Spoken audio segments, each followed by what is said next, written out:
Hello and welcome to another arena run with NG. Tonight we have a very special event. It's the first time ever I'm doing an arena run from a different account versus my main Hearthstone account. Apologies in advance for my quality of my voice. I'm trying to kick a cold, and so it might be coughing and hacking and wheezing, and it might be gross, but hopefully you can bear with me. Anyways, this arena run is from the account of my very cute and delightful girlfriend, Michelle. And so we drafted it on her phone. And as you see, we actually are at 1 win already. But I want to see how far this one can go, because it's a very cool draft. We're combining Paladin with Mage. It's part of the special dual class promotion here during the Halloween season. See, the event is ending very soon, so we needed to do this tonight. But the neat thing about this draft is we were very luckily offered 3 legends. The first choice that I grabbed was Lotheb, one of the best legendaries ever printed.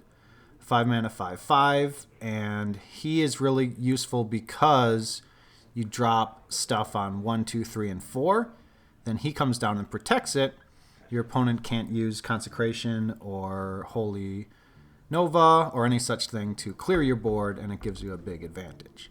So with him, I tried to draft a lot of like 3-drops, so that we'll have a board to defend on turn 5, and hopefully we can grab him for that. But even cooler than that is this other legendary we were able to grab, Reno Jackson. And the cool thing about Reno is, as you notice, this is a no duplicates draft that I was able to do. So he will always be active as soon as he's in hand, which means starting on turn 6 we could fully heal ourselves. So if we're going against an aggressive deck that's trying to kill us quickly, their whole game plan is going to be ruined when Reno comes down. So you could save us late, or you could save us on turn 6 and let us extend the game out. It's pretty cool. And extending the game out is important because look at this final legendary we were able to grab. N'Zoth. So by himself, he's terrible, 10 mana, 5/7. But because I actually was able to get him fairly early in the draft, I was able to grab 7 death rattles to go along with his awesome battle cry. And some of them are really nice, like the Bone Drake here. The Sentinel will be pretty cool to get back. We'll get back a Yeti. And a few other things, like the Spawn of N'Zoth.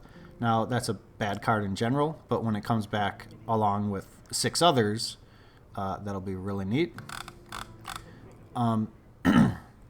The only bad thing about the draft is despite the 7 death rattles, none of them have taunt, so it doesn't save our lives. Like most N'Zoth decks, you get some heavy hitters like Sylvanas coming back, and then a couple taunts to keep you alive for 1 more turn so that you can get the lethal or totally swing the game. We weren't able to do that here, but it's still going to be a very powerful late game turn in addition to the powerful 6 and 7 turns here. So with all that power, I didn't draft too much for the late game. The Firelands Portal will be fine, but for the most part we just have a lot of these mid-rangey guys to get us going. So we're going to try to get on the board early, protect it with Lotheb, and then as like pulling a parachute will be the Reno and the N'Zoth for later. The thing we're going to keep track of as we go through this run is which Death Rattle minions we have played and which ones have died. Because we always want to be able to know from turn 10 on how strong our N'Zoth is going to be. And if we should wait on it or if we should play it out right away. So I'll try to keep track of that in my mind as we go through. All right, let's get into game number 2. I forget exactly what happened on game number 1. I played that on Michelle's iPhone, but I know that it was not competitive at all. And I think I got Reno off. Like, I don't think I was in much danger, but I got Reno off, and I was pretty sure I was going to win, and then she just made it, like, a guaranteed win. If I'm remembering that correctly. But winning the first game in this mode is not that surprising. There's so many new players. With honor. Okay. We'll hold on to the spider tank and try to grab some 1s and 2s with the other ones.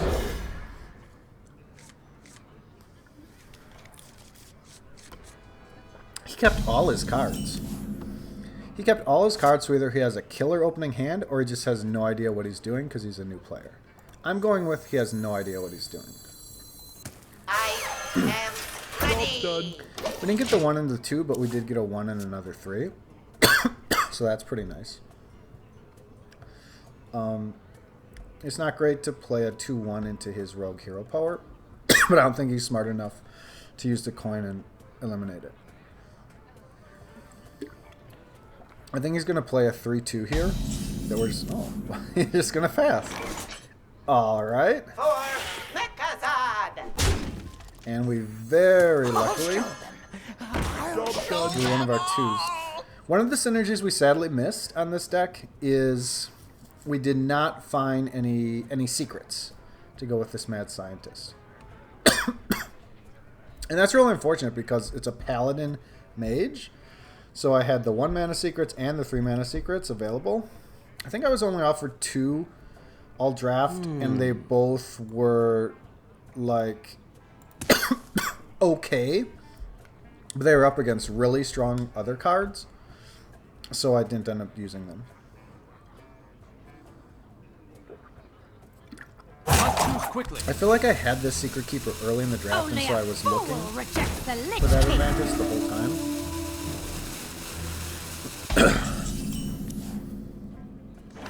Okay. So he can have that spell power all he wants. We'll just drop the steady, old, reliable spider tank here.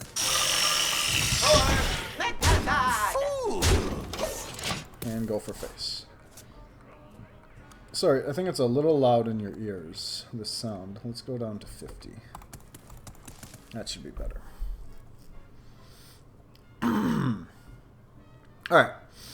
I'm just going to play this aggressively because I'm like 99% sure this player has no idea what he's doing. Mr. Cased Dilla.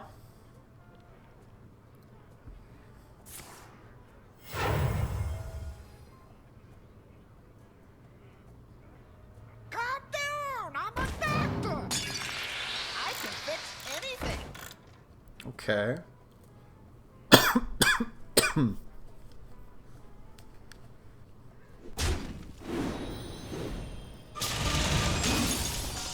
That's a decent play. I'll give him credit for that. So, we could consider the ping plus a 2-drop, but we don't have one. So, let's just kill it with the Phoenix. I'm going to continue my strategy of not respecting him and just going face. Normally in Arena, you want to be trading off your minions in favorable ways.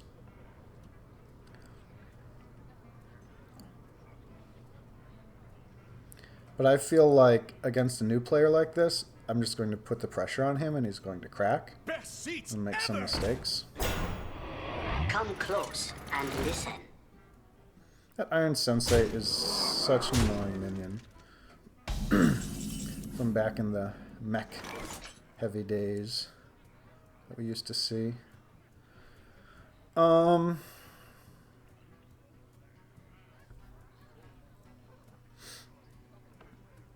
I think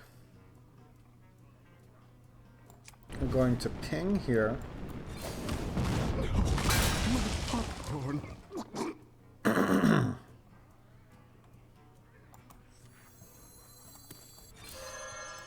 For justice. Swing in like so. He goes down to being weaker. And take that trade. For Mechazard. I know I went against what I was just saying about just going for face, but I really didn't want him to get the value of the 3-1 trade there.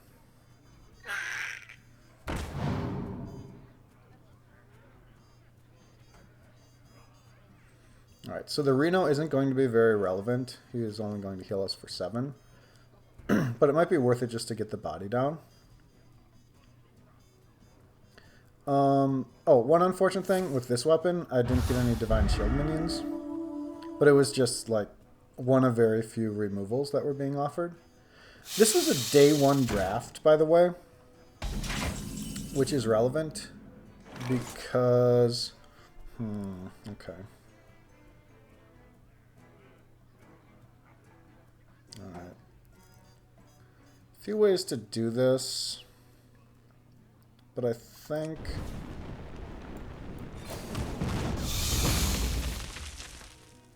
For justice. Let's just do it like this.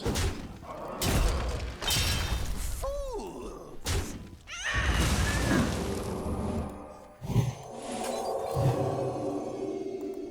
At last, a worthy fool. The other reason I'm trading right now is because he's run out of cards quite quickly. So I'm going to have a pretty good advantage on him there as well.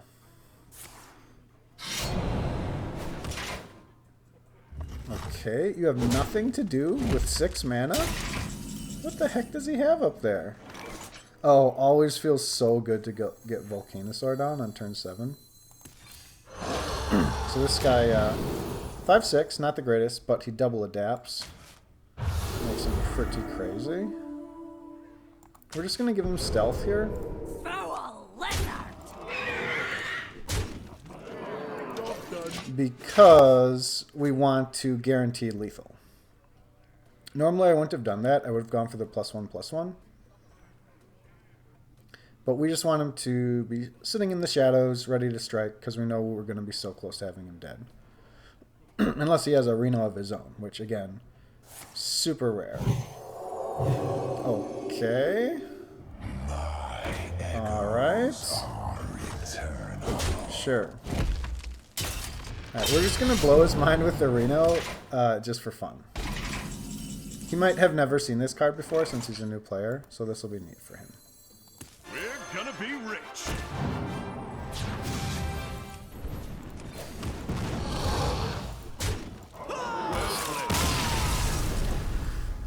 Okay. Not much of a challenge there. No big legendaries were needed. We just needed to plop things down on board and make good trades, and we were always going to win that game. Fortunately, we didn't complete this quest here.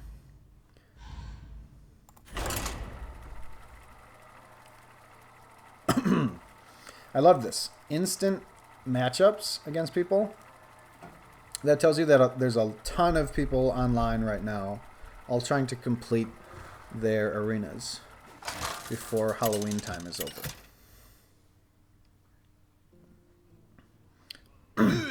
And that, in turn, makes it more likely that these You are asked for it. newer, fight less experienced with honor. players. Okay. So, we don't really have that many 4-drops.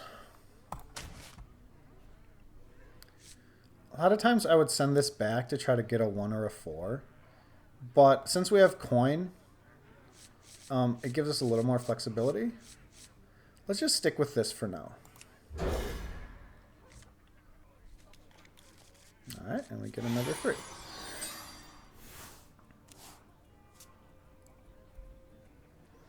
Reality woven. Okay. Happy Hallows End, champion. Happy Hallows End.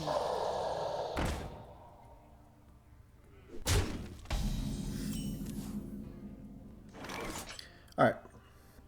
Normally in Arena I would have coined out the 2-drop, but because we have so many 3s, I'd rather do 3 drops on turns 2 and 3. So here, he only is showing 3 damage, and we can drop a 4 health spider tank that'll eat them both. So that's going to be the choice.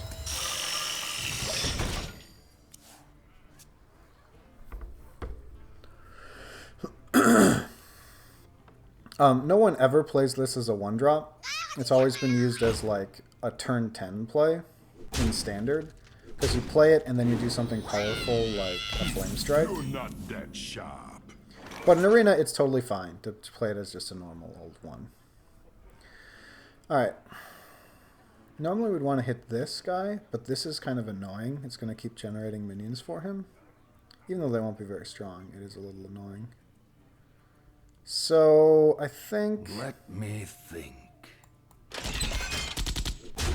Just trade like so, and then...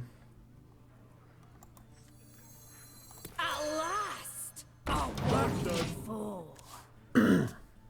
I would have liked to play something with more health, but it was either the 3 or the 1 plus Divine Shield. Dead or alive.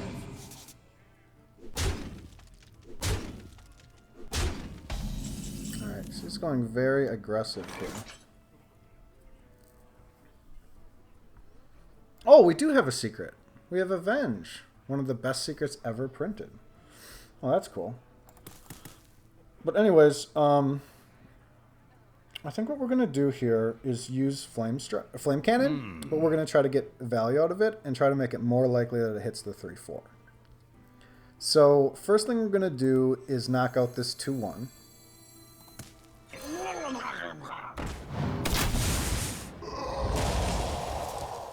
Then we get rid of the 1-2.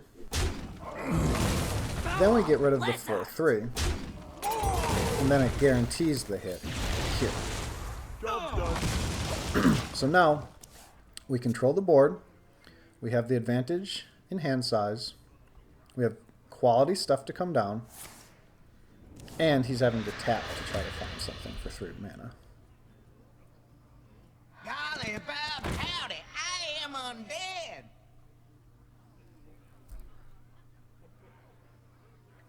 He did do some early face damage to us, so he was feeling good about that. But in Arena, you basically never want to do that. You always want to be trading. Oh, wow. So we could protect our board with the Lotheb, but the other card that's been another of the best cards ever printed to go down on 5 is this guy, Fungalmancer. Look at this. He's terrible. 2/2 for 5. But look at how much he boosts your fellas. Let me think. So we're going to do that on our big ones here. Mushroom power! And then we're just going to pound them.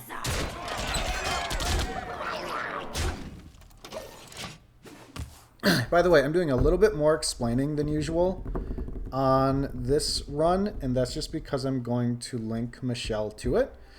That if she wants to watch and follow along with it, she can. So that's why I'm kind of talking about like the history of the cards and what they do, their cost, and that sort of thing.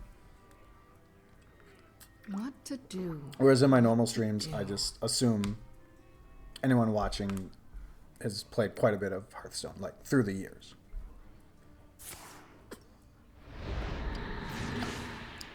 Michelle's been playing for exactly 1 year.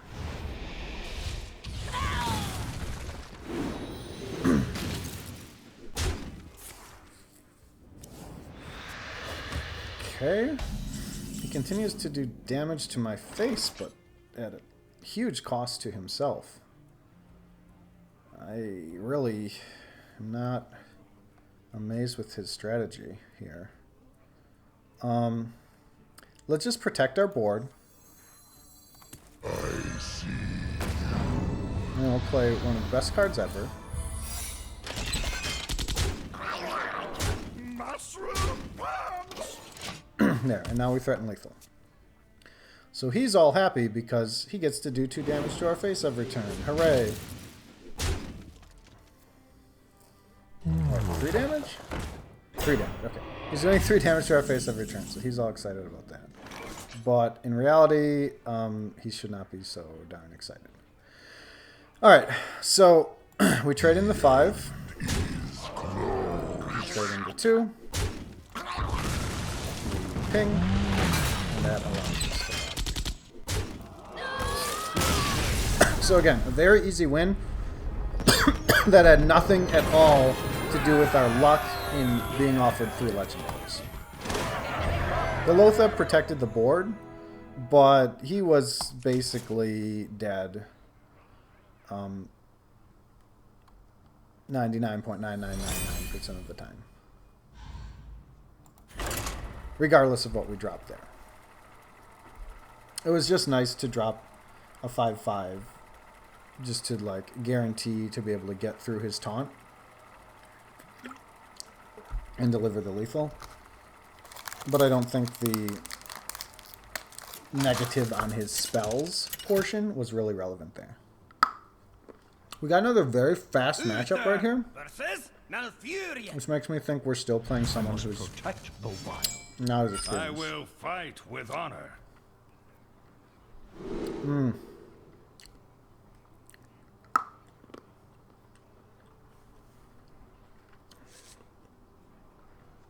You know what? I'm going to keep the Loatheb here. Could be a mistake, but we do have coin, and we know we've got some stuff to drop early. I'm not crazy about this Basilisk, but it's a pretty neat curve right now. So let's just try it.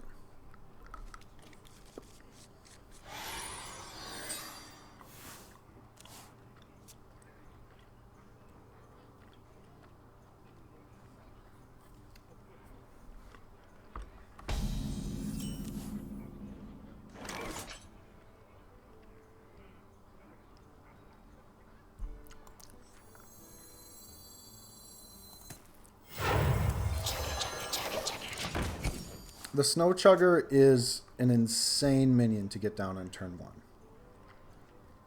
Not just in Arena, even in Constructed. Reporting for duty. We don't have anything to do here, but that's fine. And this is actually relevant. Wait a minute, no it's not. I was thinking he was Druid, but he just is going to drop a bunch of 1/1s. But it is kind of relevant because he's a weapon class with Paladin. So it can be useful to have him stuck like that.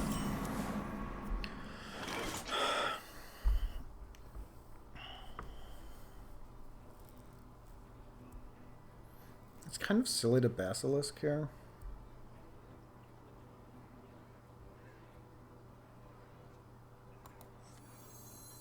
I'll show them.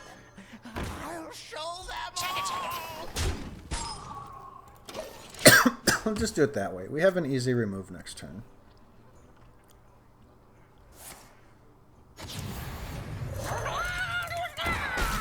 Alright. I'm glad that came out now.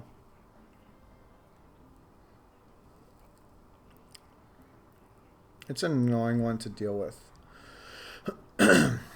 But you don't want it to come out on turn 6 when he can see. Oh, by the way, this has Inspire value, which means hero power value, where it would get Murlocs on the field. And especially in Arena, that's very annoying. So let's just trade them both. We're not going to give him those free Murlocs. And then we'll drop a Yeti to continue to control the board. He's feeling pretty good about himself because he's got all this armor. But it's not relevant whatsoever. And he's going to find that out very quickly. I don't think I have any dragons. I think I just wanted early game minions. Okay. This has been a very good card in Constructed in the past. But in Arena, you usually don't have big summons to make it especially relevant.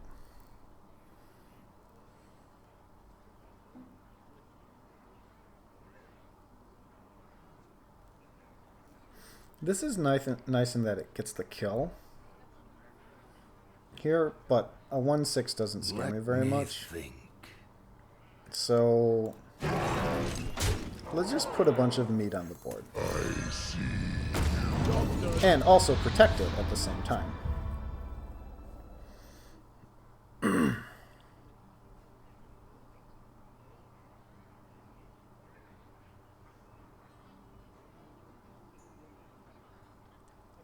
I want to save this for some high attack minion that we can pick off a little later.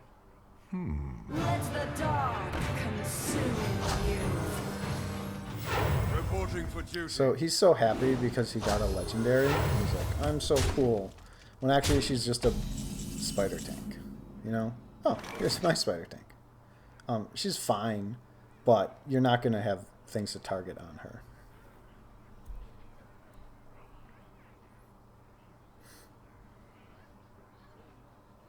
Alright, let's just go for the full clear. We're going to save Reno for a little later. Let me think.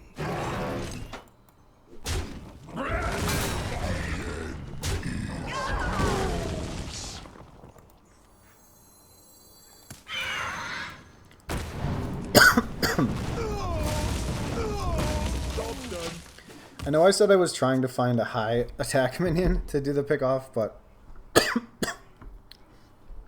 there it's just worth it to protect our 5-1.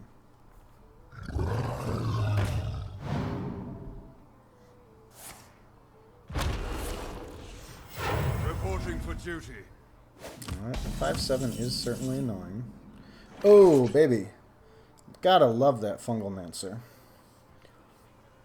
You saw last game how game-changing this can be. Alright, let's use this to protect the Loatheb. Let me think. Mushroom power! And then...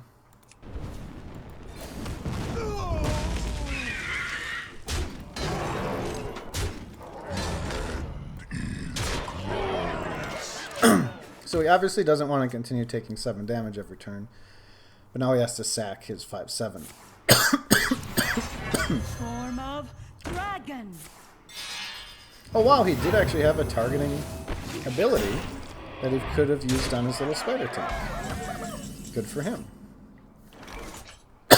So what does she do? Okay.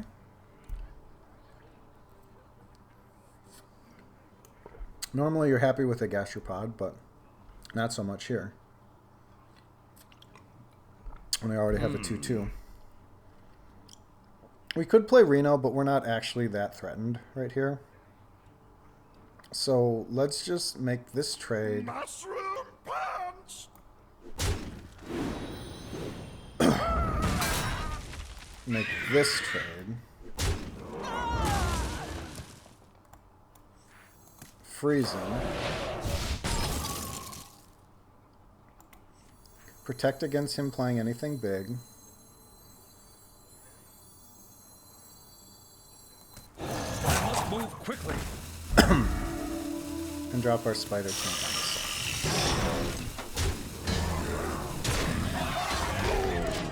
side.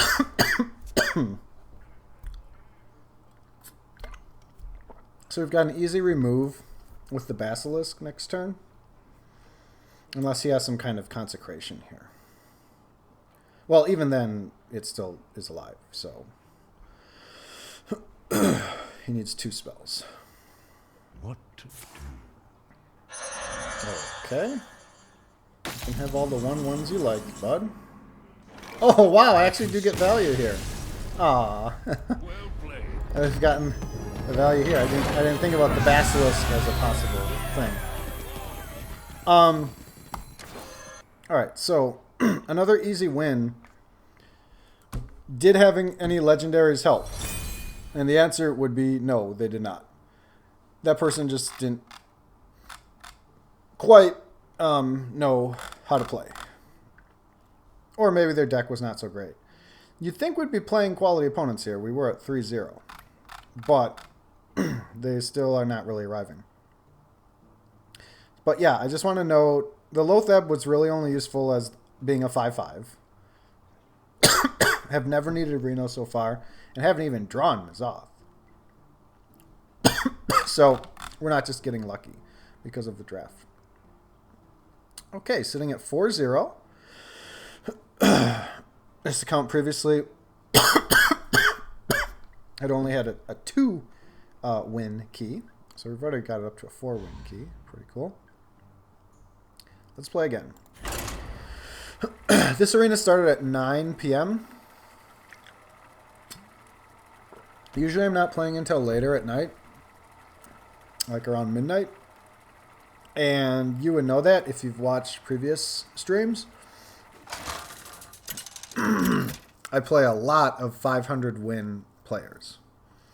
But what we've been seeing tonight are all under 500 wins. A lot of them are with this plague card back. Okay.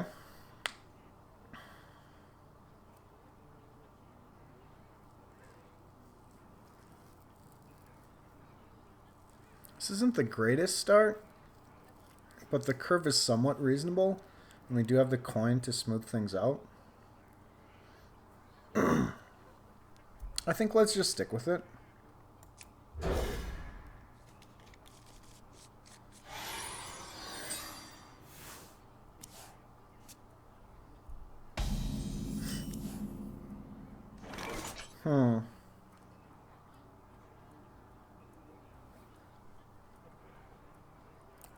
I'm going to Tempest here. Might be a mistake, but he doesn't have a ping, and whatever he drops we can kill, so we can maintain the board control. Alright. So the best thing in the world that we can face is Hunter hero powers. He's just going to keep slamming. And look at just as I say that. He's going to just keep slamming that all game, thinking he's getting an advantage. And then Reno is going to totally negate it. Go ahead. Hit us with another hero power, Hunter.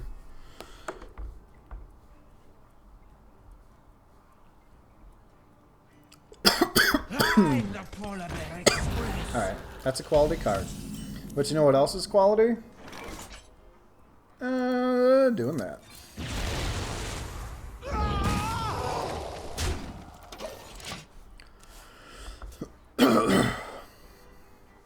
So now we have a few options here.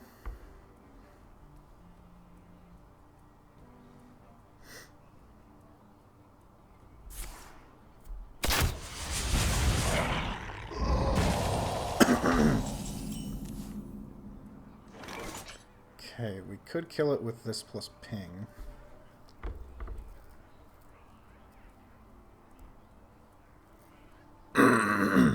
But let's just drop the 3/4. I'm going to go next turn quickly in the hopes that he doesn't look at this minion and realize that it gets stronger if he hits it. Nope, look at that. He's looking at it. So I do think this is a newer player because of his card back and that he's under 500 wins and all. But he's a smart one.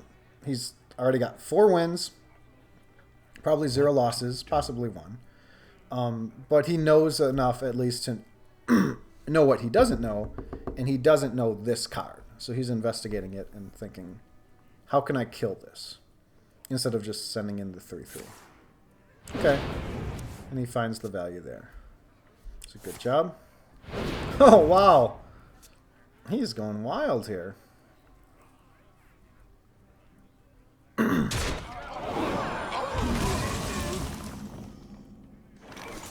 Alright, he gets the kill.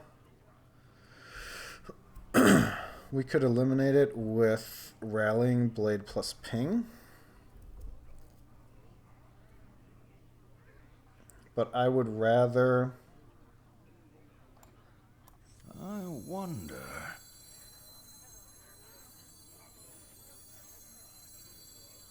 At last, a worthy foe. I am ready. I'd rather develop the board a little more. And again, if he goes face with this, we're totally fine. All that is coming back.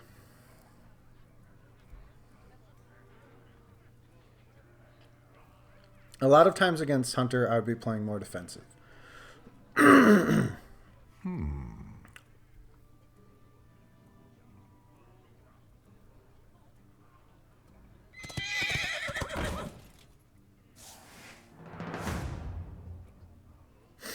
Nice. Oh, he goes for face. This gives us an easy elimination here. He's getting cocky because he has the health advantage on us. So we can ping plus develop the spider tank here. I think let's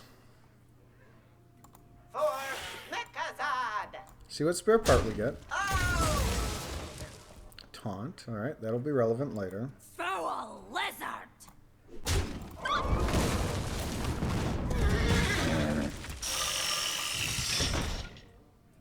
We could taunt it, but that's fine. We'll find more value for the taunt later.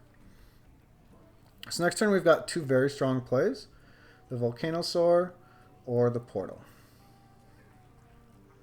We'd really like to do a Firelens Portal if he gives us a big enough minion to hit. We could put Divine Shield on him to do Rallying Blade next turn. Now that would be pretty cool. And we could force him to keep that Divine Shield by taunting. No, we can't because we don't have the roof. It was a nice step. So we wish we had something to spread across the whole board here. But we don't.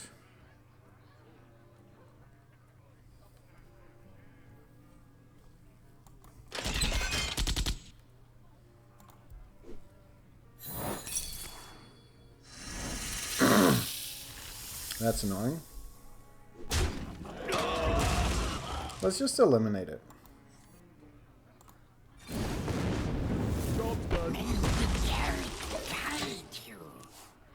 Not the best 5-drop, but a 4/5 is okay.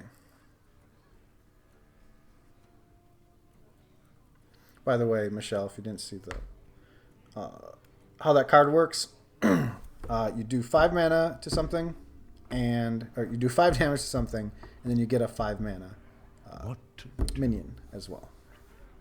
So it helps us develop the board while removing, and that has made it one of the best arena picks ever. And it was even quite heavily used in constructed Mage back when it was available. Because Mage, of course, loves to have high mana spells. Like, they have lots of synergies for that. So it was a great way to swing the whole game in your favor. All right, we've got some very strong turns coming up.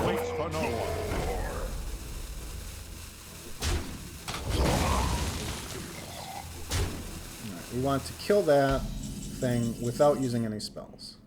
Unfortunately, we do have a good way to do that. Again, we're taking a lot of damage here, but it's fine. We're just going to Reno pretty soon. Oh, by the way, Michelle, this is 7 mana 6/6. Whenever you do a spell, you get a 3/5 for free. For justice. So that still gives us time to develop the board. Job's done. And things are looking a little dangerous. We're down to 11, but it's fine. We'll just play Reno next turn.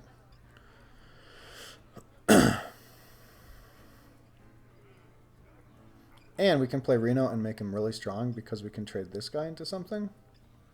And then Reno becomes a... what? 7/8? While also healing us for like 22 or whatever it ends up being here.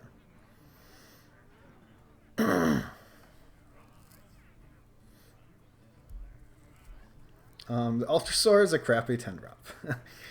But it was something to help with the late game. Holy smokes, look at this big fella. Okay, so he wants to threaten lethal here. And normally he would, but...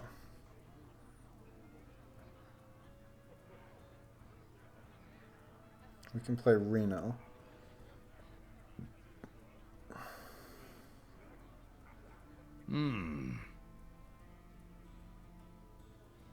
Okay. So we put down Reno.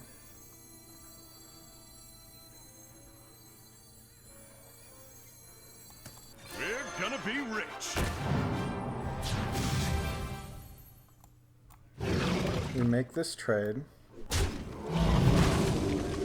For justice. We hit.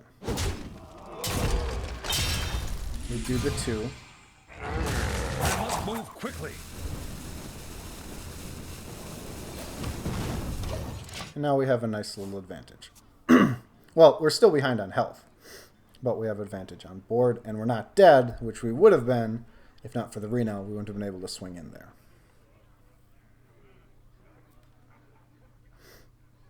We could Ultra Soar and then taunt him next turn, and that could protect our Reno and our Volcanosaur to be able to go face. That would be pretty cool.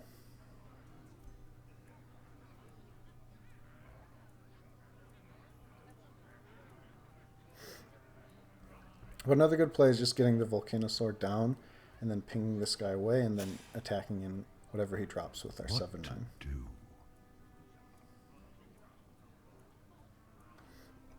So if you're really confident, except that he does have a pretty big... Okay, that was good. But it would have been a lot worse for him to hit these big guys, like 2 of them, instead of just getting the 1. Oh, by the way, that was crushing walls. It says kill your opponent's left and right most minions. Okay, so we can get the elimination here.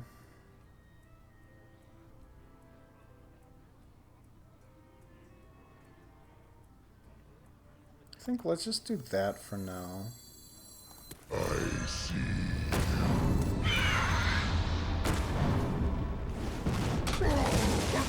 We have the ability to do the taunt, but we can save that for a later turn.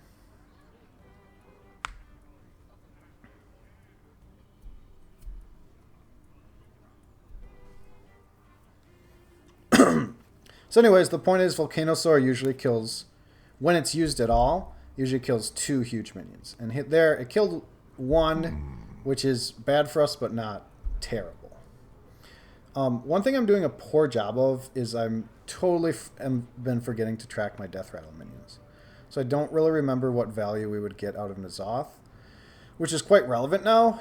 We're to the middle of our deck, and I can't really remember what Death Rattle things I've played. Got the little spare part guy. Oh, I got the Anubisath Sentinel, so we would get a force flow back. Wow, he's using a spell. He's using a spell even though... The end is close. So let's do it this way.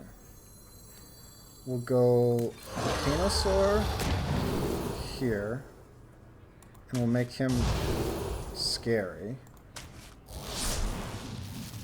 And then we'll drop a Bartender over here. Don't forget to tip your Tauren.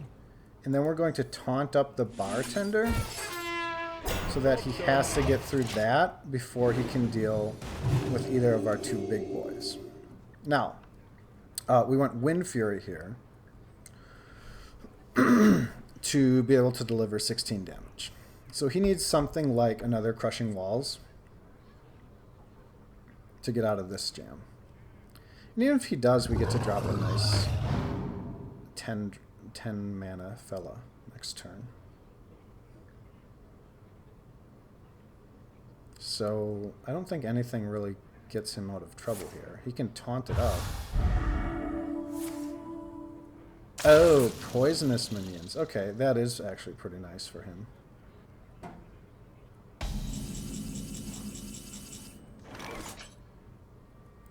Okay, so we're showing 23 damage right now.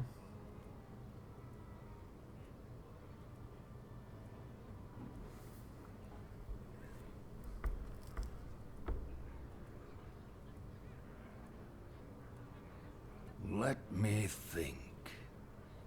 No, 24 if we use Hero Power.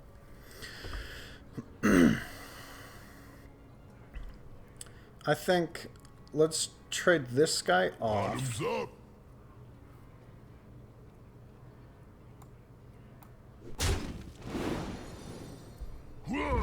Then let's just see what we get with N'Zoth. Again, I didn't want to do this. I'm going in blind, but let's see. Okay, I remembered these two. I forgot about this guy, who's fine, but not the biggest deal. So our friend Hal here is furious because now he's seen all 3 of our legendaries. And he's saying, I wasn't offered a single legendary in my draft. How does Michelle have 3 of them? And she got to use them all in pretty advantageous positions. Our Lothab made his powerful spell cost 9. Our N'Zoth brought back 3 very annoying minions that are very hard to clear, because even if he did have something to clear them, this would end the game, and these 2 give us some value. And obviously the Reno saved us when we were down to 9 health. So he is fuming right now, and I don't blame him. It's just not a fair situation. Even now, despite all these things we've done, he's still at 17 health. Like, he would normally be in a fine position at this very second.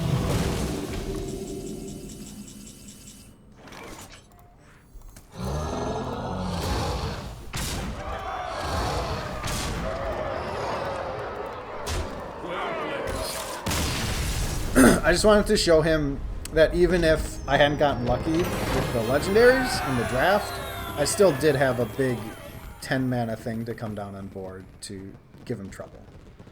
Like, it takes a lot to trade away an Ultra Solar. So that would have kept hitting me in the face. So I'm hoping that with that, he's like a little less angry and is like, that was just a crazy draft. Not like, hey, Michelle got so lucky on the legendaries. That's the only reason she beat me. Although, for that particular game, yes, that's the main reason that we beat him. Okay, timeout, quick break here. I have to refill my water bottle, and I will be right back in just a minute. Sitting at 5 wins, by the way, looking wonderful.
So, of the 5 wins, 4 were rollovers. 1 we did legitimately get lucky with our draws.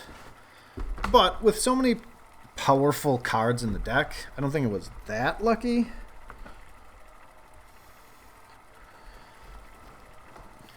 But at least a little.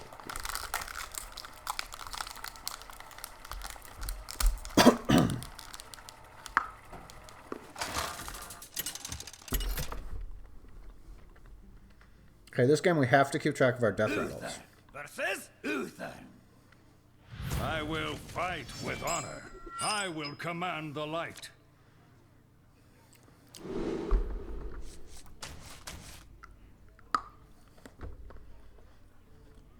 Alright, we'll keep the 2 and 3. We'll try for a 1, another 3. Okay.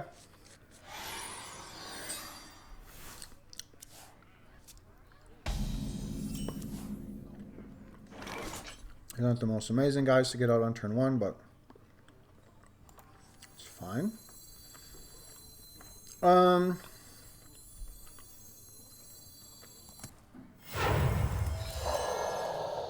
Job done. You could question if you want to drop a 2-1 against a mage. He's obviously just going to ping it away. But at least here we get a free card out of it. The free card we get is a mage spell. And mage spells are generally pretty good.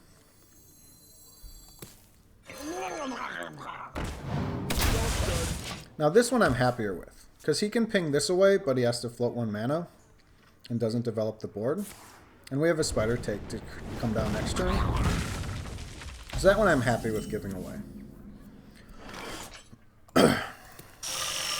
Love to get the spider tank down on 3.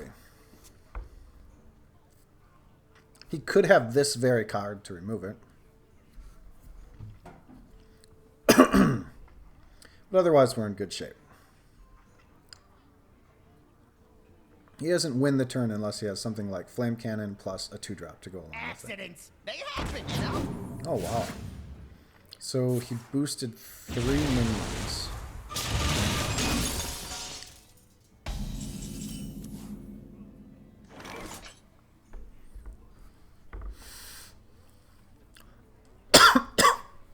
Now this guy only gives an advantage on Battle Cry, not every ongoing turn. Let me. So do we want a 3/4 or do we want her plus this, which would make her a 3/5? I think let's just take the 3/4. What again, howlin'? We're gonna hold on to the Phoenix because we want to have extra ping damage to deal with these big buffed minions he has at the start.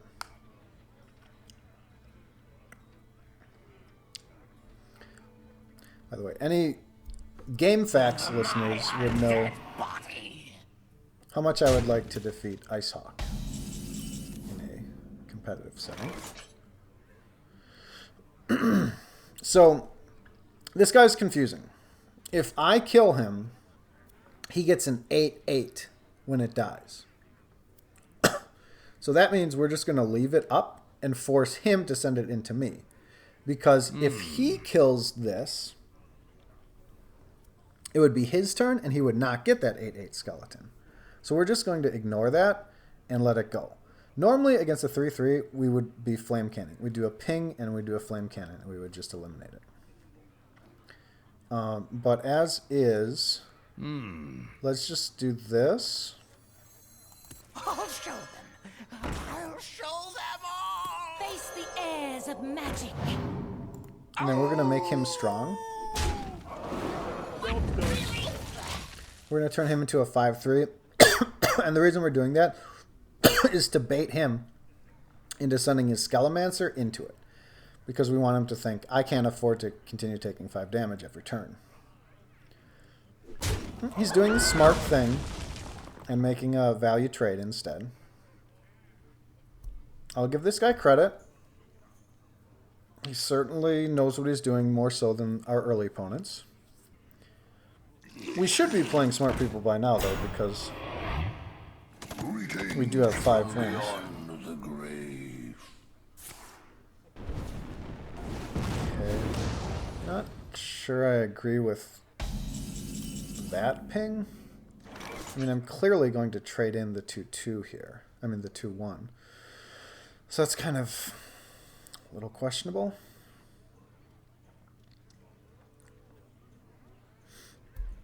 I think we trade in, we ping, and we do the 3 directed damage on his 3/3. We continue to ignore the 3/1.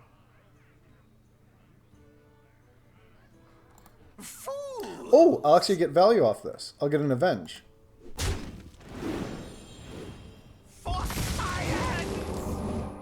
What? Okay, I'm confused. Was the events generated? That last one?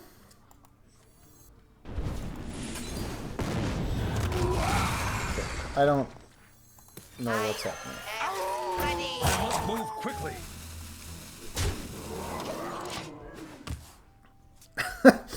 Apparently the event was generated, and I thought it was in my deck. But whatever. Alright, so he still gets to keep his 3-1 alive. He's feeling good about that. It's a really strong weapon.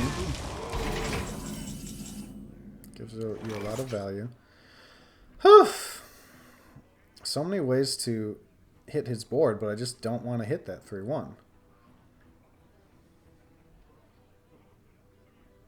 Alright, well, we need to develop something. So I wonder. He's swinging for 4 every turn.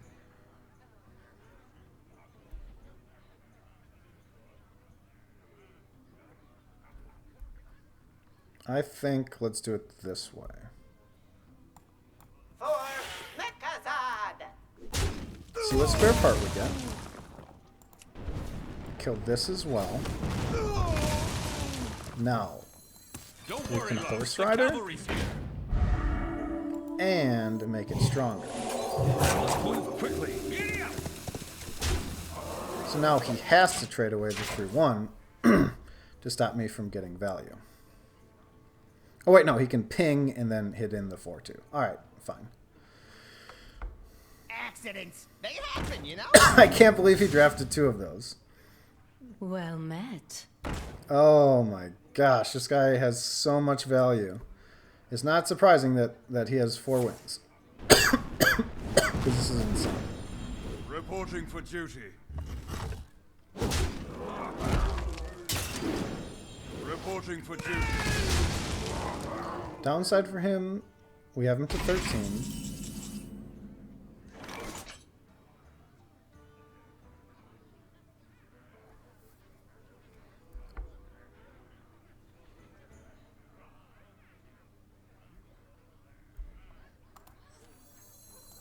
Get back, you scurvy dogs! Bad thing for us, despite being a mage, we don't have a lot of direct damage. We've got the Firelands portal that can hit him for 5. What? Really? But not too much beyond that.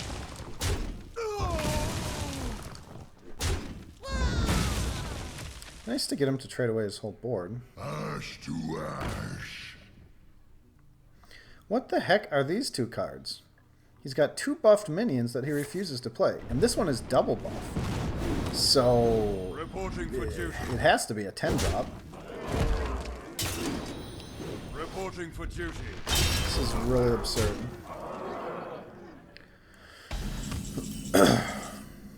Okay, that's a nice one to have, but unfortunately we're dead. 18 cards left. We missed on all 3 of our legendaries this game. That is unfortunate. Our only way to stay alive is to flame cannon and hit one of these 2 biggies.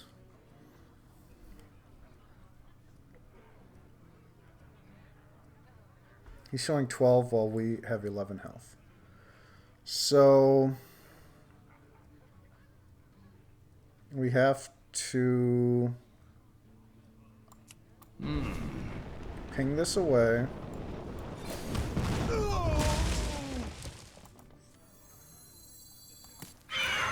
Ping that away. Now we have more good targets. Must move quickly.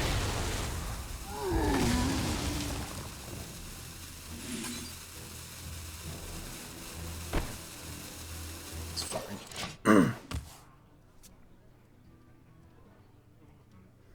He needs to find 2 damage to have lethal. Okay, so that was this guy. Oh, so he was just being greedy. He didn't want to play it until... Only works on the simple-minded. Oh, wow, that is smart. And it protects him from my Firelands portal or any other big mage spell that I would have. he was just being greedy with this guy. See, he only gets Divine Shield and Taunt if you played an Elemental last turn. This is an old card. Oh, wow. I did actually draw direct damage. Oh, that just protects during his turn. Okay. So, I've got 6 here, but obviously that's not quite enough. I wonder. So, you can't do it, but send that in. We'll just show him our cards. Well played. The victory is... So we got him down to 5. That's a moral victory. Anyways, so he had that sitting in his hand all game.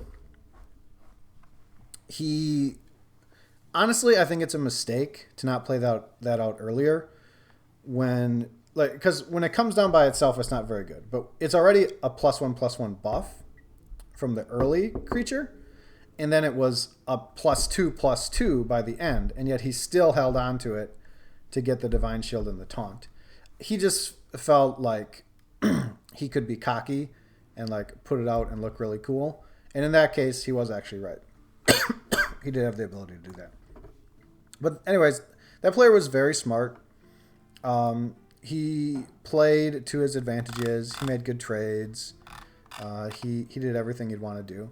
That being said, N'Zoth could have changed that game. Reno could have changed that game. And depending what turn it came down, Lotheb could have been a big help. And all 3 of them we missed despite getting through half of our deck. So that was not great. But we were probably in a losing position no matter how we draw. Because I was a very good player. That's to be expected at 5-0. At 5-1, quality of players should go down a little bit. And we might find someone we can beat. Now, I thought that we would be in good shape there. Just because he had the... Oh no, we crashed out. Well, that's most unfortunate. I thought we would be in pretty good shape there because he had the virus card back, which made me think he was a newer player who just lucked into a good deck but didn't really know what they were doing so much. But in fact, that was a good deck and a experienced player who just happens to be lazy with their card back, and so they haven't adjusted it. The reason I wanted to instantly get back into game is in case it put us into an arena match and then crashed out, we want to reconnect so that we don't get an automatic loss. Oh, it's good to see you again.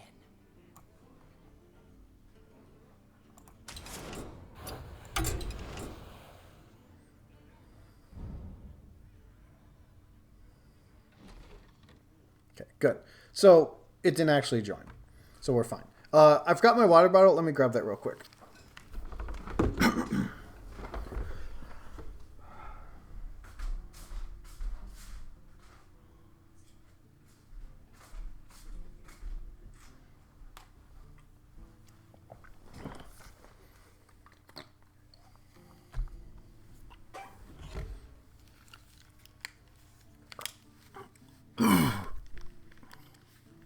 All right.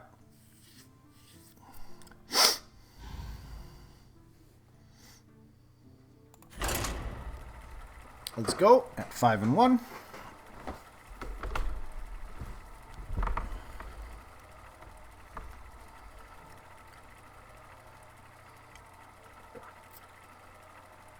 The point I was making earlier is I usually don't play my arenas until late at night, and after 2 wins, all I get is 500 win players or legend card backs.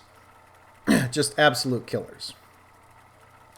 And now we're playing earlier in the night, we were getting pretty weak opponents. Well, early in the night, plus the advantage of having all these noobs needing to complete their arena runs before it rotates out.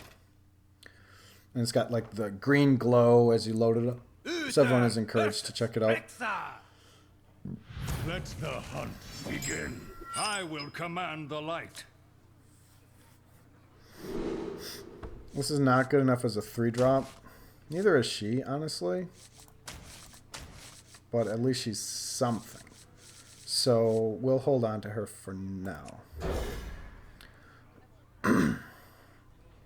He replaced all 3 cards. Oh my gosh! Now this is an ugly draw. We have barely any late game, and we just drew almost all. Oh, yeah, that's the topper. Fantastic. Absolutely fantastic. Happy Hallows End, champion. You could say I was foolish for keeping a subpar 3-drop, but look at the garbage that got sent my way. Unbelievable. Okay. This could be Freezing Trap, but alright, fine. We'll just do that. Again, non-500 wins, non-legend player, virus card back. It makes me feel like this person is less experienced. They were smart enough to mulligan away all 3 of their cards, though. So clearly they have more idea what they're doing. The other reason you can guess that this is going to be a better player is it did take a longer time for Hearthstone to find this player.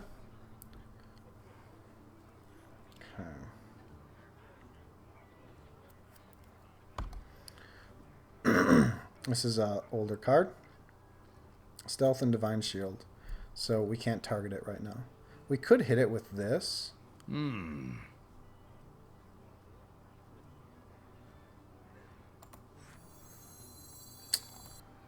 Let's just do this. Face the airs of magic. I wouldn't normally want to do that because he can ping away. Get send the 2/2 and then ping away.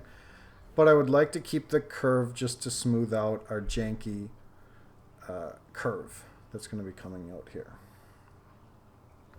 Plus we have the Fire Plume to kill the 2/2 if need be.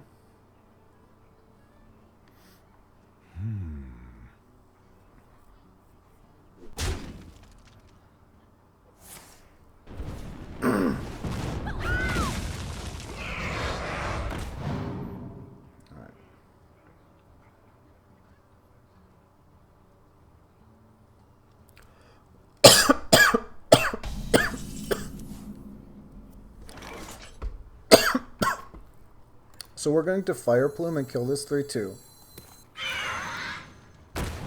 That gives us the advantage on board.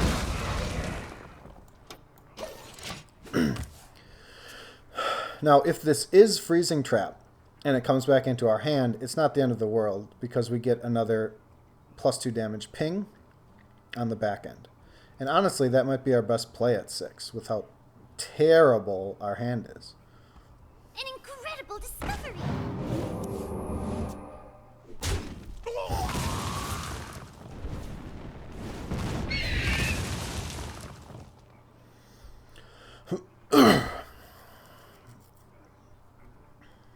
Well, despite our bad opening hand, we have not been super punished for it. So that's nice. Alright, do we want to just coin him out? We definitely want to get this out to get the N'Zoth value later.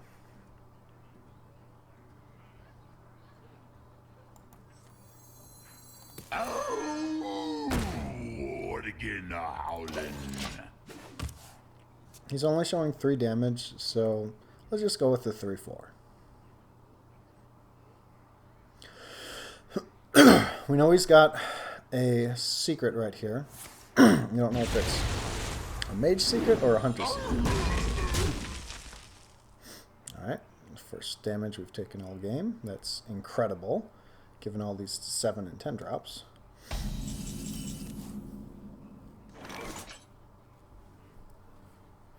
We're not going to play around the Freezing Trap because I I don't think he would be trading in the way he has been if it was freezing. So let's just play the Bone Drake. We'll have him plus him for sure in time for N'Zoth. Hopefully we can get down at least one more Death Rattle minion before that.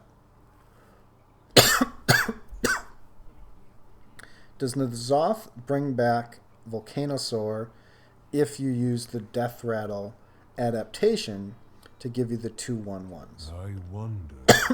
I'm going to say no, but I've never actually tested it. The beasts obey me.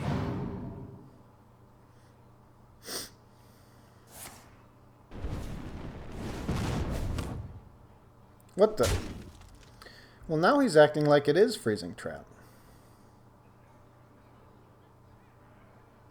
I guess he didn't have a kill anyways, so he's like not super worried, but still. Alright, let's go ahead and test it. That's cool. Now, let's not let him...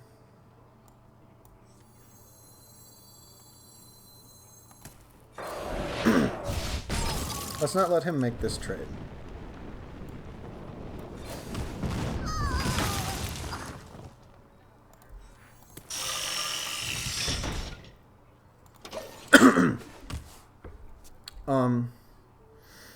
So probably this does 2 damage to the whole board. When it comes down.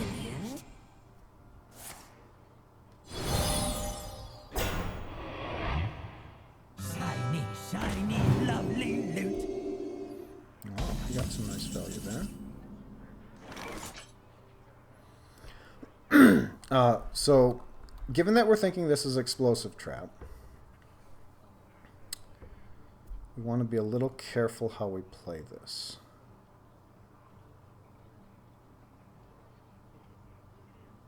I wonder.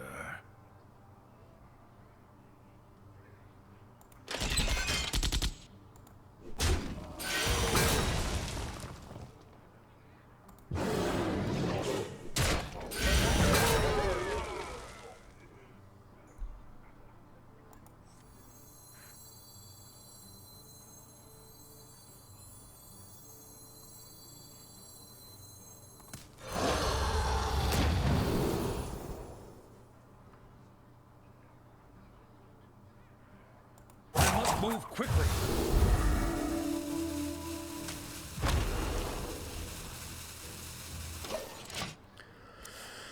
Okay, now it has lots of health to be able to tank through the Explosive Trap.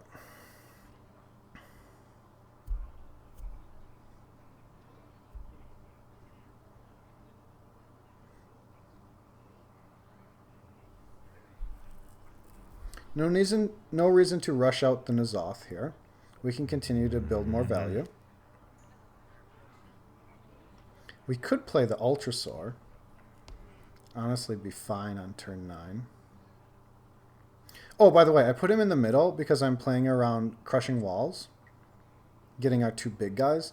Normally, I like to play the biggest minions on the sides. Okay. Man, this is one of the best cards ever made, but you need a Dragon Mage. And again, I don't think I have any. I move quickly.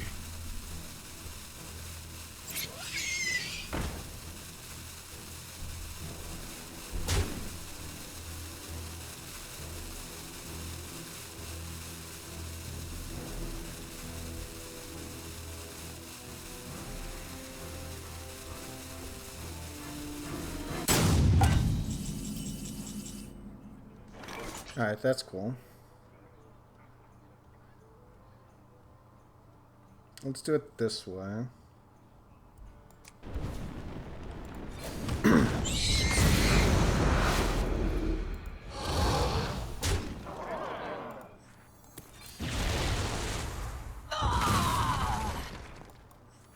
Secret agent coming through.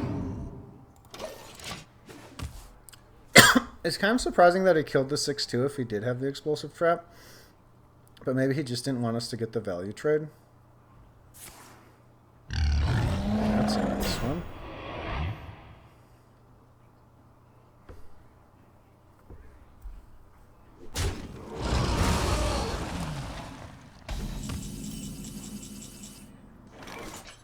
Okay.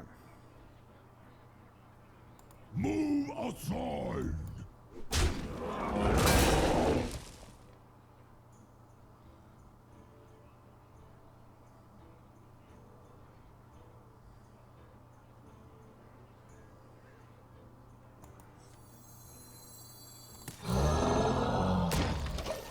We'll just drop the big boy. So now we're going to get the Yeti down and the Tempest down, and then we're going to N'Zoth after that. Embrace the light. Okay. Healing yourself is entirely irrelevant, so you can go right ahead with that.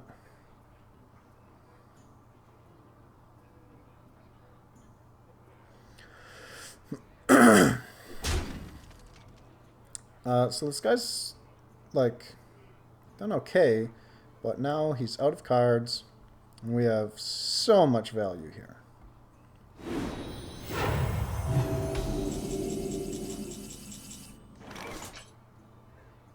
And we'll get him back, too.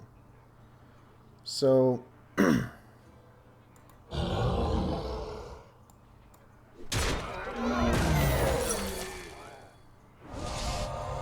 Two more copies of that.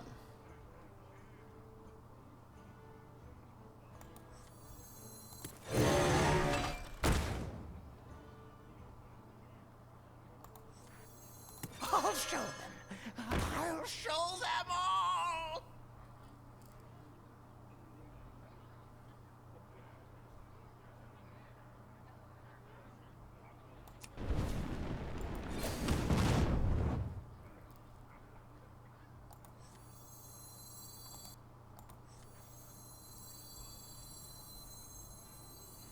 Move quickly.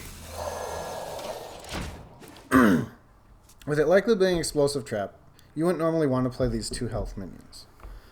But I want them to die to get them back from N'Zoth. So I actually am not too miffed if that is what happens. Plus, I'm going to trade them off into whatever he plays out anyways. So it's not the biggest deal. Again, I do not have Avenge. Don't know where that came from. So yeah, like here, I'll just trade the 2-1 in, so it dies anyways, and then the explosive does nothing.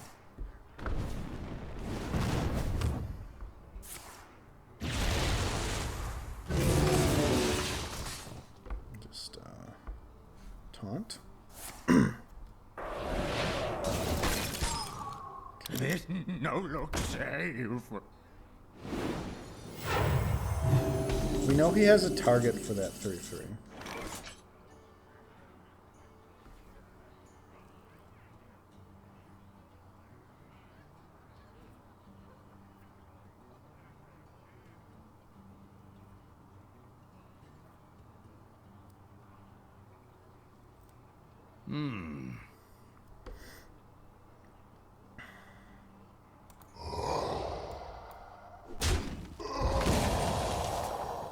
Oh, wow. That's actually really nice.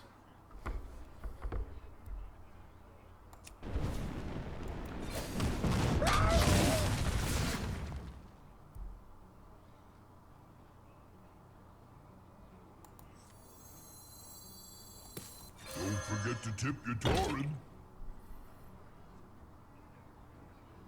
I must move quickly. Mushroom power! Let's get the guaranteed value. Again, we're putting down a 2-2 into explosive, but it's fine. We're just going to trade it into whatever.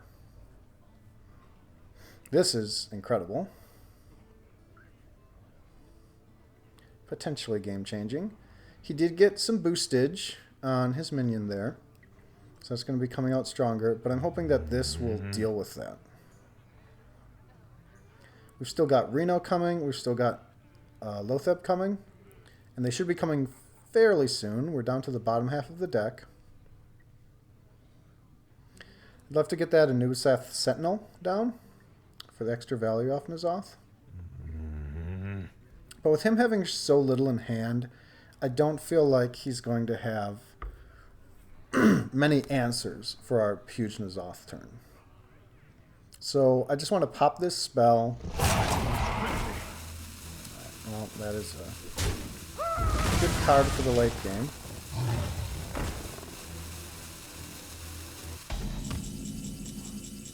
Oh, there's my Anubisoth. Awesome. Alright, let's do it this way.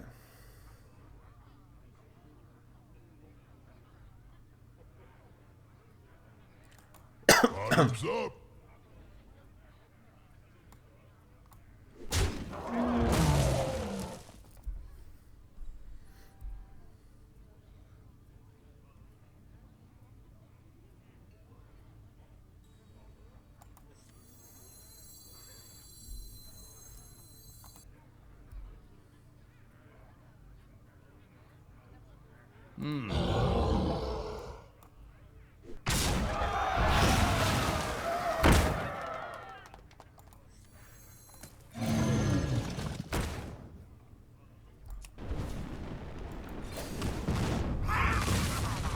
Move quickly. If I were feeling threatened, I would taunt up my Ultrasaur. Or actually, I should taunt up the Anubisoth to ensure the value there. But I'm not, so we're just going to continue to slow play this. We're pretty much getting the 100% value off the N'Zoth right now. Maybe missing like one small thing or two. But we're not too concerned.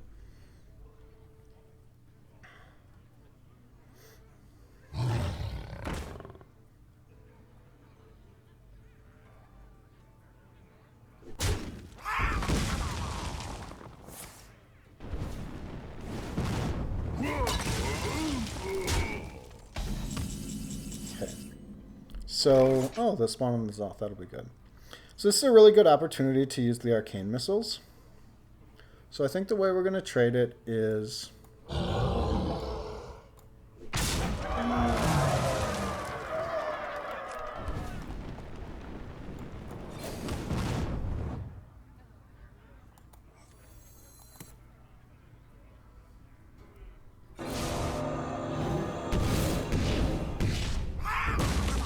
That's unfortunate.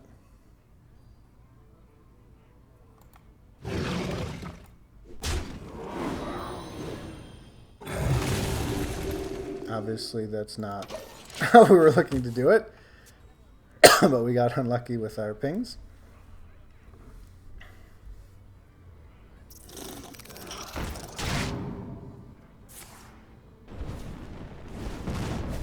All right, let's finally pop this thing.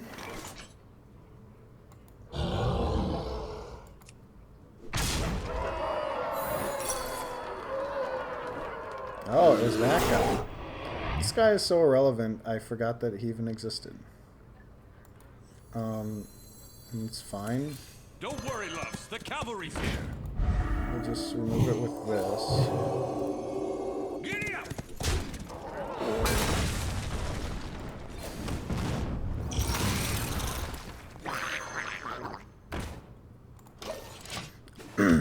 So, Ultrasaur is not considered a premium 10 drop. But look at all the work he's putting in.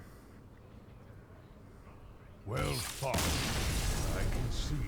So there's another game where we have all these legends in our deck swinging huge turns and literally didn't use a single one of them. In fact, if anything, they counted against us because we had N'Zoth sitting there from turn 1 that we were just sitting and sitting and sitting.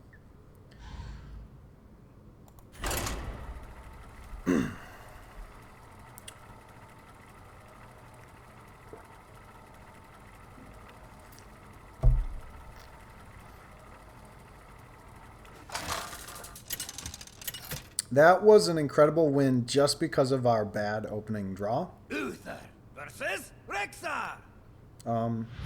This guy has the exact same matchup I will command as the last the person we light. played. So, is it a repeat? We're going to go and find out. Hold on to the 1 and the 3. Oh man, the Ultrasaur is back on turn 1. How incredible. Hollow's End. I am ready. Happy Hallows End. champion. Okay, so we're going to check here. Our last guy we played was called Point Bar, and this guy's called Elysian. So even though it's the same thing of the Hunter and Mage, it's a new player. And we should have known because he also has the different card back. Alright, so let's test the secret. It's that bear trap. This is fine. Can create the value here. This forces him to ping, which he was probably going to do anyways, but...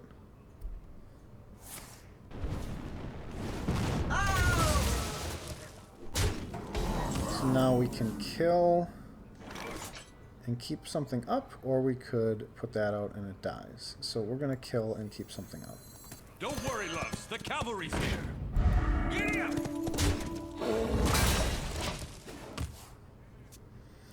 Now again, we're really happy when he has to ping on 3. No, he's not going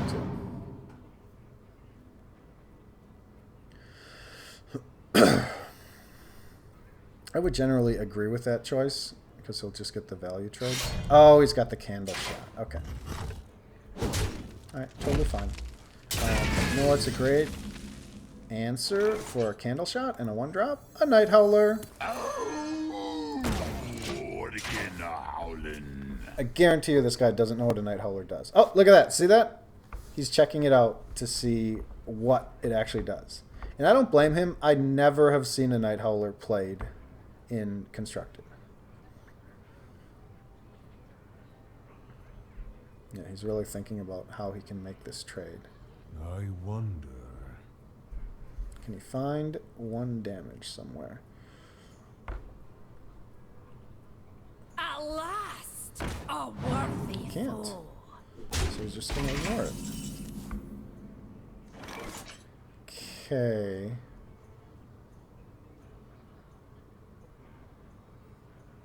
I would love to kill that with Fire Plume, but we're 1 mana short.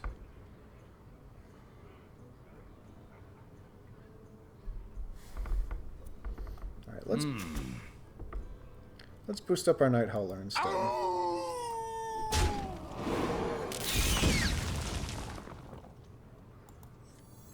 At last, a worthy foe.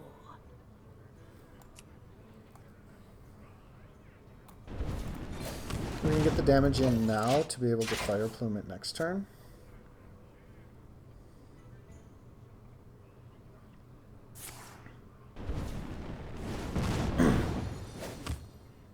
Really?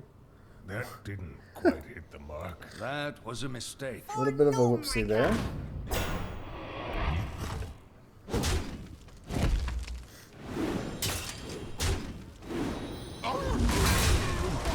Okay, we're super happy with that, because now we can eliminate this.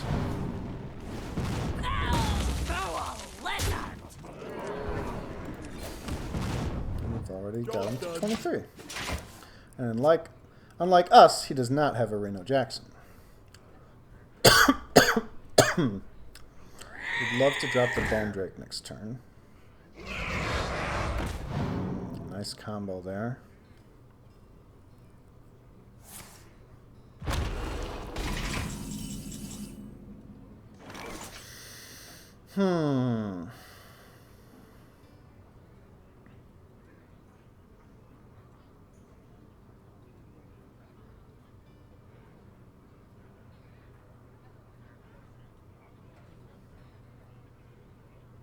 I wonder.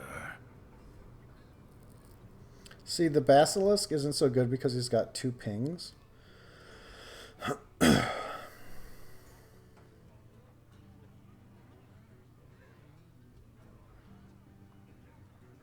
Throw a lizard. I'm not crazy about this play. I'm doing it because I feel like we have so much more value than him in coming turns that we can afford to go very slow here. Will not be tamed. I would have loved to kill this, push face, drop the Basilisk, but he would have pinged away the Divine Shield and then hit it here. Dark one snuffs all.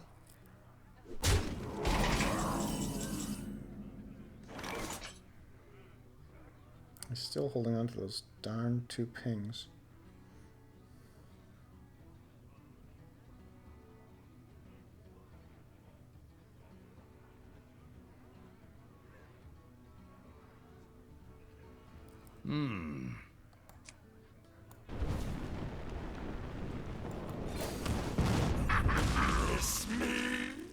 Ooh, I actually could get the value here.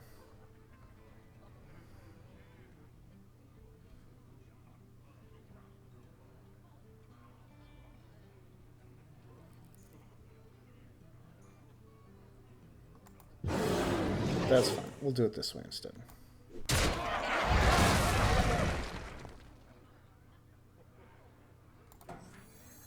Face the airs of magic. I must move quickly.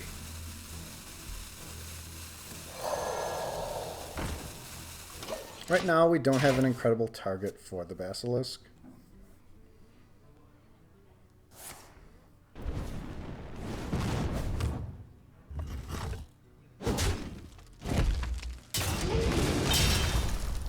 Whoa. Hound dog.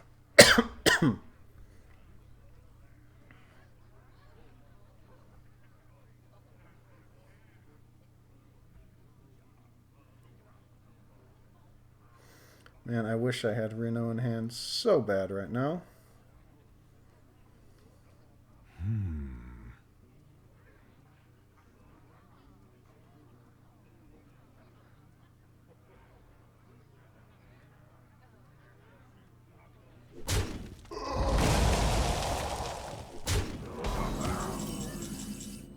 We can freeze that.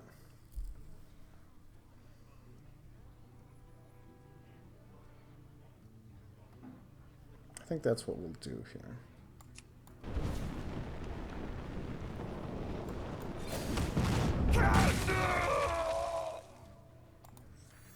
Say hello to my little friend. Hello. Protect the flight.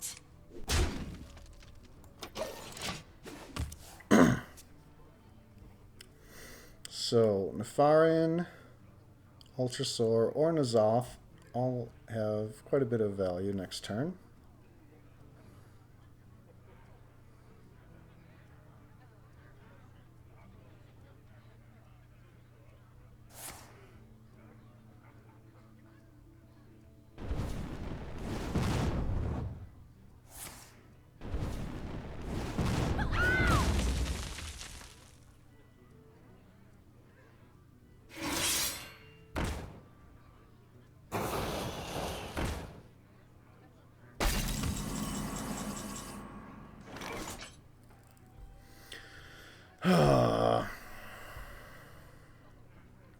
We really don't want to take the 6 to our face.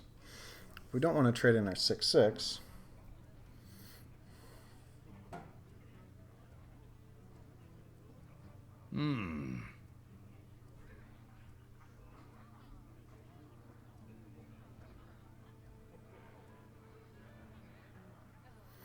So if we make this trade,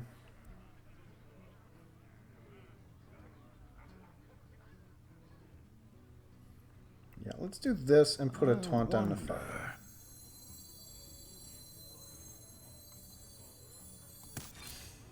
The hunter becomes the hunted.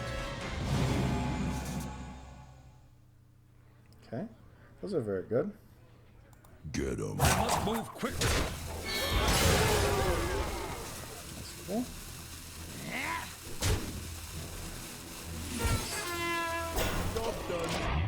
Make him go through the 8/8.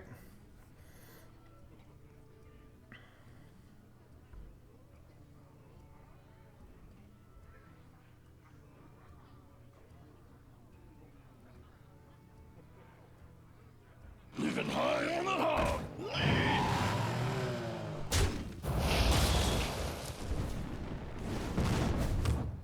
At last. Wow. Worthy fool. Now that is some sick value. Okay.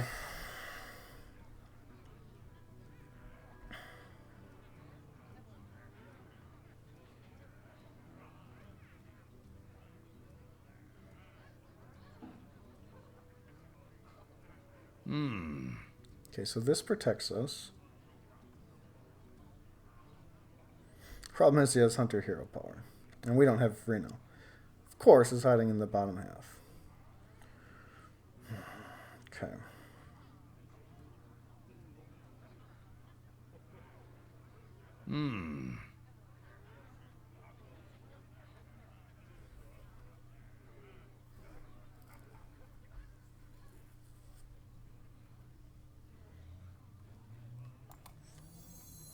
Alright, we need the taunt here. I must move quickly.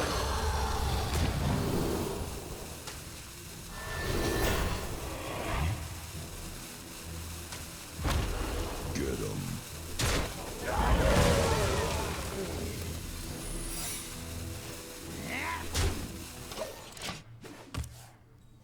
Oh wait, he doesn't have Hunter Hero power. He has Mage Hero power.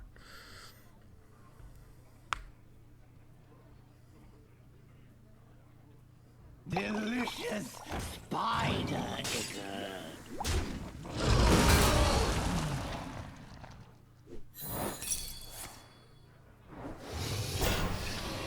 Aw. Astounding.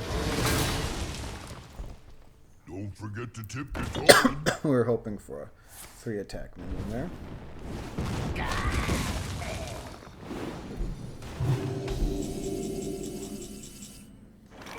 Okay. Don't have anything that taunts. We don't have anything that heals. We are in a tight spot.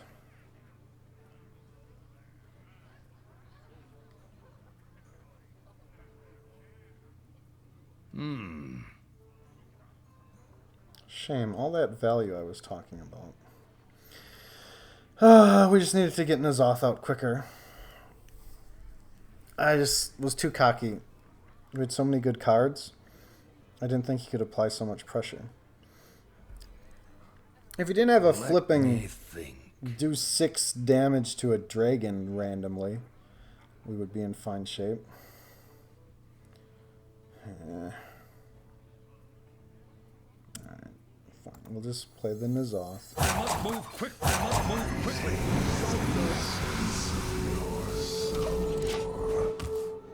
Well played. Well played. The victory is yours. That's why you never run N'Zoth unless you have at least 2 taunts. There's a position where if I could have been able to draft that, we would have been in good shape. Alright, so usually when it's the end of a session like this, I leave it at 2 losses to get the arena ticket. But I think this is a really special deck. So I'm going to take it the full 3. 6 and 2 now. 1 more loss will end the run.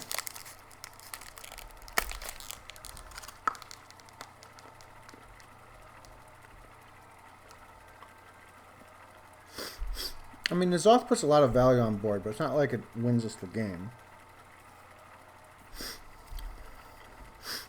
And he would have had that 6 mana to a dragon to deal with our Bone Drake. So that would have actually been kind of null. Uther versus Rexar. Let the hunt begin. So many hunters. I will fight with honor.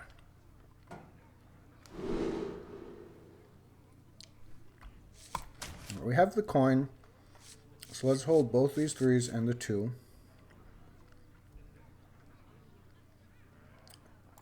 And see what he plays out. He only kept card number 2.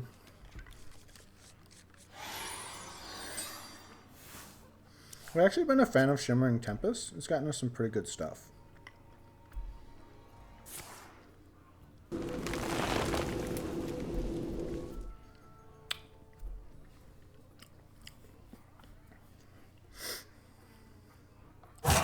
Quickly. He's a ping class, so he'll have an answer for our Shimmering Tempest. But I'm okay with that.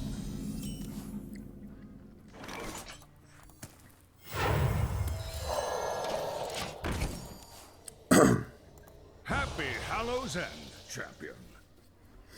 Happy Hallows End. Come on, give us a mage spell.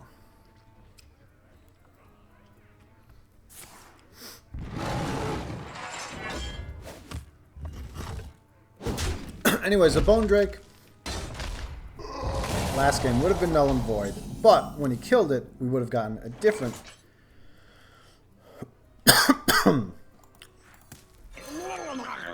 we would have gotten a different dragon instead. So there was still some value to getting that N'Zoth down. Plus we get a new mage spell.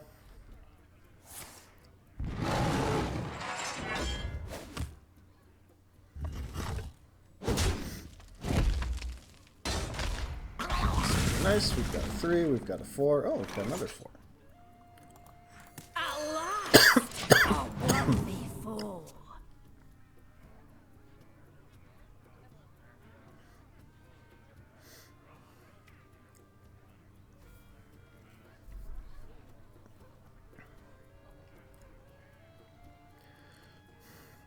So our earlier loss, I think with the way that we drew, we were just not going to win that game. That last game, though, was probably winnable with some different decisions. He was a good player with a good deck. I don't feel bad losing to him. But we could have been more competitive than we were. I just misread the situation.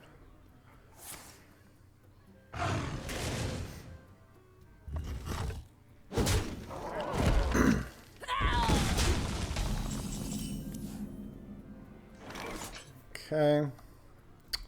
Do we want a 4-5 or a 3-4 that grows? Let's do the 3-4 that grows. Just because he's a non-golden hero. Oh, look at that. See? This guy had to check it out too. Just because he's a non-golden hero with Virus card back, he might not have noticed. Okay, we're actually very happy with that. There's the Reno we needed last game. Alright. Let's make this trade.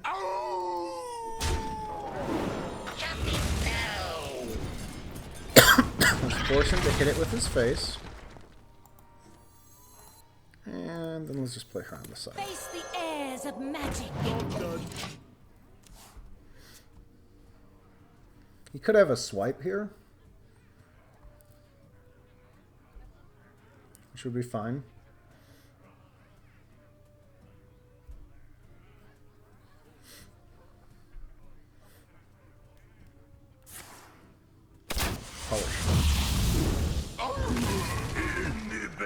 Okay, so this guy's like that other skeleton thing. Remember that was going to give him an 8-8? This one only gives him a 2-2, so it's not a big deal.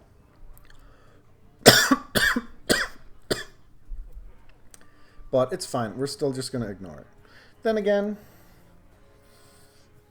if we got the Snow Chugger down and was able to hit stuff, that would be pretty good. Nah, it's fine. Protect the flight.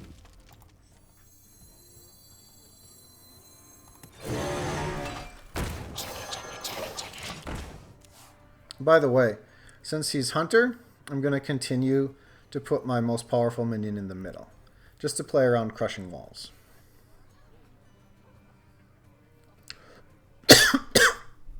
So sending the 3-1 into my annoying 2-3 is a pretty nice win for him, but at least he doesn't get the value of the 2-2.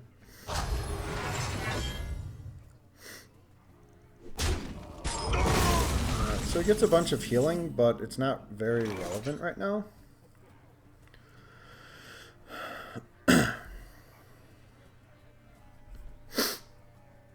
He only heals for 2.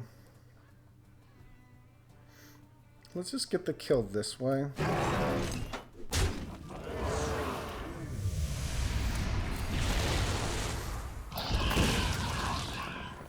Don't worry, loves. The cavalry's here.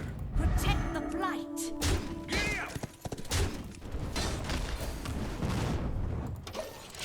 So he's got a card advantage, but we've got some decent value here.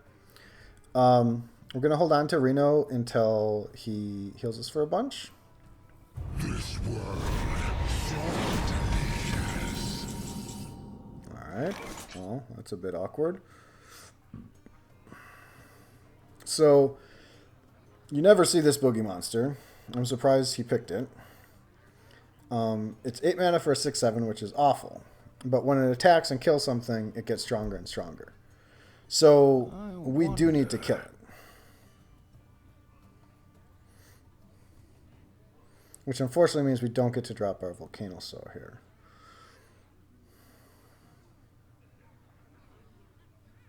It's too much of a risk to possibly have him go into our Volcanosaur and kill it and then get stronger, and then it's just harder to deal with.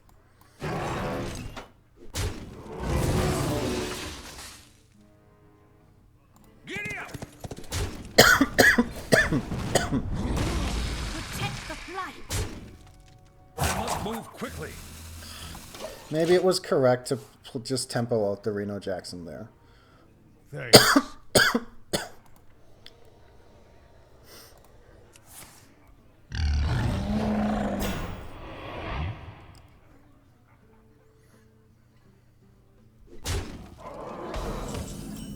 Okay, now he's all cocky because he's doing damage. Let's see what we get with the Volcanosaur.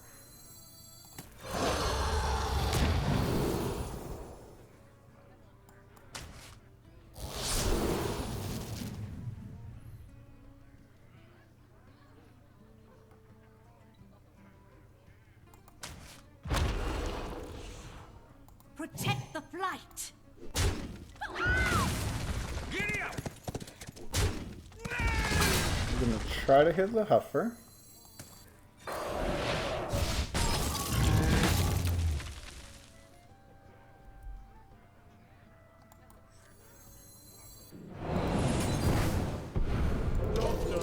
We're going to guarantee the 10 damage. Unless he has Crushing Walls or something of that nature. Untargetable spell. But that's pretty rare. Now, we'd love to do N'Zoth, but we've not done any of our big hitters yet. So we're in a tricky spot there.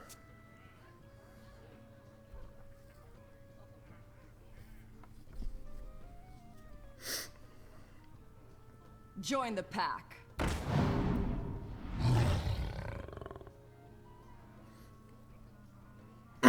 That's not cool.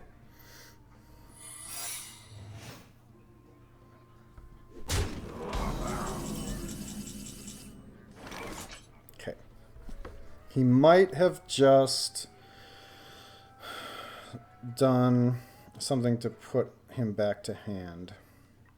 But we don't have a way to play around it. We just have to try something here. I wonder.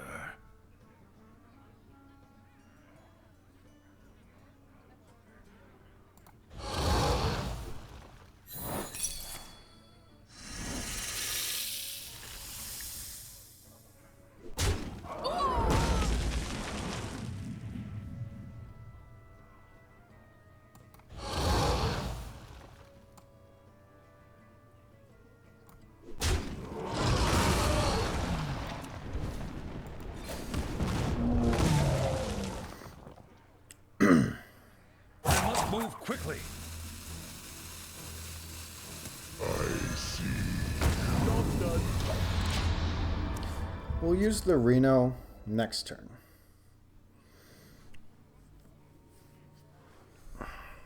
I've once again done a bad job of keeping track of my death rattles. But I feel like I only played 2. Which is ridiculous because there's 7 in the deck and we're halfway through the deck.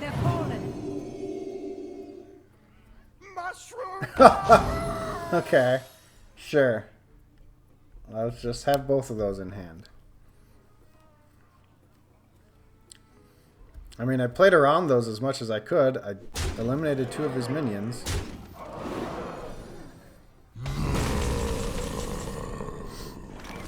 Alright.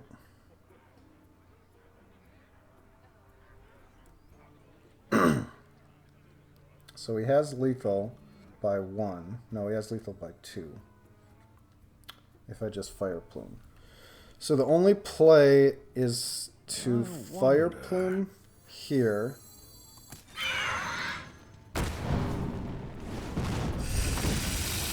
And then to play the Reno. We're gonna be rich. Goes for 16 to keep us alive. Which is nice. If we had an Azoth that was actually packing a punch. Well played.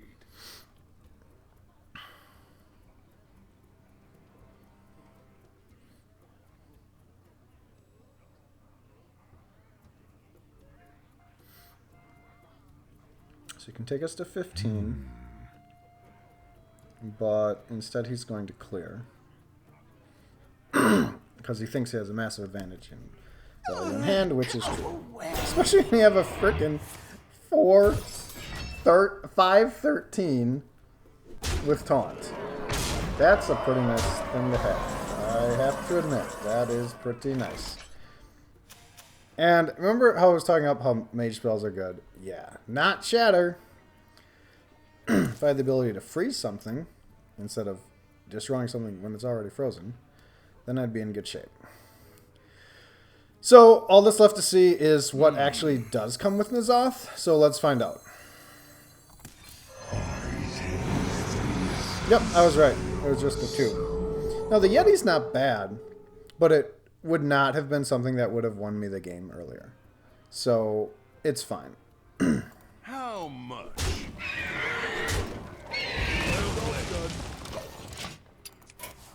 Well played. The victory is At least everyone we played tonight was good manners.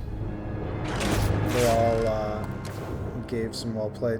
So a lot of them didn't say hello to me though, which I found a little bit rude. Third loss. Use your prize key to see what you've earned. Okay, thank you, Innkeeper. Final 6-3. Certainly looked like we were heading for more than that when we started 5-0. But that's the thing with Arena. You start playing some serious killers once you get past 4 wins. So as cool as it was to have this, really what this deck needed, in my opinion, was card draw. When we got in trouble, we'd have these big swing legends sitting in the deck or just unusable, like N'Zoth without hitting the death rattles earlier. And we just didn't have enough to do. So, I mean, we didn't have enough to do because we just ran out of cards. So, if I could do this again, I would draft it the same, but I would just be looking for some kind of draw power. And with it being Mage, you'd think you would get offered that. Oh, here's the other thing about this deck is it was a day 1 draft, which means class cards were not offered as likely as they were later in the draft. And that explains why we didn't really have some of the most powerful Mage and Paladin cards that you expect to see in Arena deck. So even though it was awesome to have these Legendaries that could swing everything, like the key building blocks of the deck weren't really there. So I think getting to 6 is fine. The one game we maybe could have won, I felt like that last one we were just in major trouble with the way that we drew it. The middle loss, possibly could have done some things differently. But I'm fine with 6. Should have been like a 6 or a 7 kind of win deck, probably. Let's see what our reward is.